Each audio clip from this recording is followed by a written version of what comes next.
Hello, citizens of the world. We are anonymous.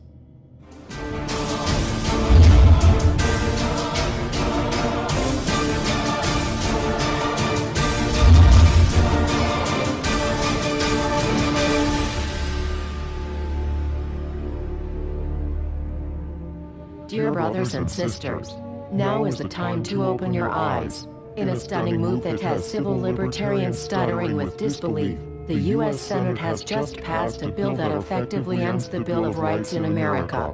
The National Defense Authorization Act is being called the most traitorous act ever witnessed in the Senate, and the language of the bill is cleverly designed to make you think it doesn't apply to Americans. But toward the end of the bill, it essentially says it can apply to Americans if we want it to. Bill summary and status.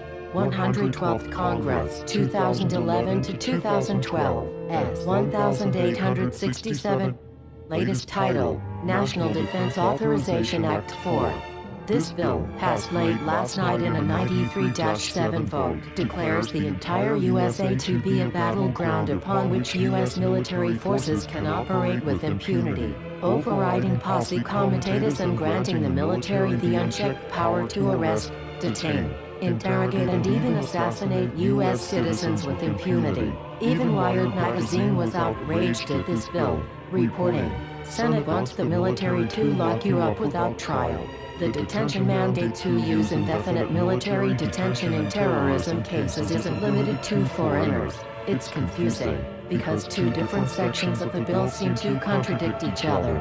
But in the judgment of the University of Texas Robert Chesney, a nonpartisan authority on military detention, U.S. citizens are included in the grant of detention authority. The passage of this law is nothing less than an outright declaration of war against the American people by the military-connected power elite.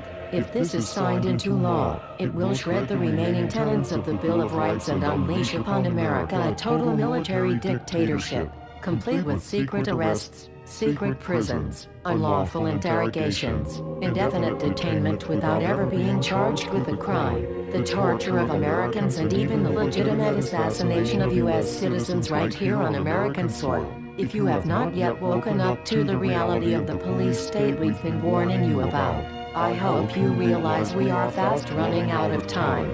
Once this becomes law, you have no rights whatsoever in America, no due process, no First Amendment speech rights, no right to remain silent, nothing. The U.S. Senate does not want us to speak. I suspect even now orders are being shouted into telephones and men with guns will soon be on their way. Why? Because while the truncheon may be used in lieu of conversation, words will always retain their power. Words offer the means to meaning, and for those who will listen, the enunciation of truth. And the truth is, there is something terribly wrong with this country, isn't there? Cruelty and injustice, intolerance and oppression, and where once you had the freedom to object, to think and speak as you saw fit, you now have censors and systems of surveillance coercing your conformity and soliciting your submission. How did this happen? Who's to blame? Well, certainly there are those who are more responsible than others, and they will be held accountable. But again, truth be told, if you're looking for the guilty, you need only look into a mirror. I know why you did it. I know you were afraid. Who wouldn't be? War, terror, disease. There were a myriad of problems which conspired to corrupt your reason and rob you of your common sense. Fear got the best of you, and in your panic, you turned to the now president in command, Barack Obama. He promised you order. He promised you peace. And all he demanded in return was your silent, obedient consent. More than 400 years ago, a great citizen wished to embed the 5th of November forever in our memory. His hope was to remind the world that fairness, justice, and freedom